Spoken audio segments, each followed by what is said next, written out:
Hey friends, I'm currently in my Nissan Titan and we got a check engine light. You can see it come on over here. And I wanted to show you the code. So basically our OBD port, which is down over here, it just gives you the data.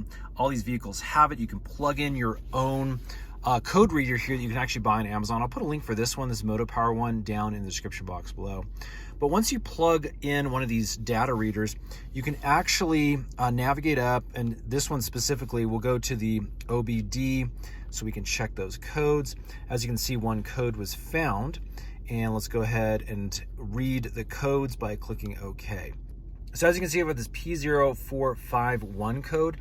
Now, there are a couple of ways that we can fix this ourselves. Basically, this is an evaporative code, meaning that you're getting some exhaust coming off of your fuel. From the research I've done, and again, I'm not a professional mechanic, this is not a critical thing, but you do need to take it to your local auto mechanic if you continue to get this code, as you may have some faulty things. A couple of the easy fixes are to check the sensor to see if it's broken, or to actually clean up your gas cap area, which is what I'm gonna do next. So here's my gas cap area. You can see there's a lot of dirt in here from off-roading that we've done. Let me just unscrew this, we can have a peek. And you can see that that is pretty dirty around there, dusty. That definitely needs to be cleaned. And then also the internal area for our gas cap may be a little bit corroded, which is what is allowing those gases to be released there. So let's go ahead and do some cleanup on this with a little bit of WD-40. Okay, we've done a bit of cleanup on both the gas tank reservoir as well as the cap here. Now again, we'll do a little bit of testing. What I'll do is I'll put this back in and clear the code. I'll show you how to do that in just a sec.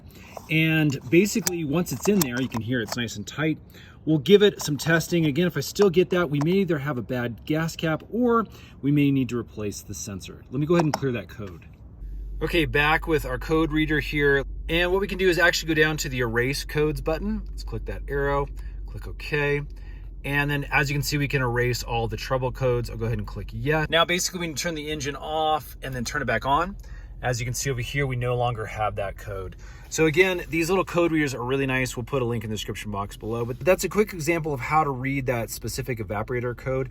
Hope that helps. Again, it seems to be a fairly insignificant problem that can be diagnosed by yourself.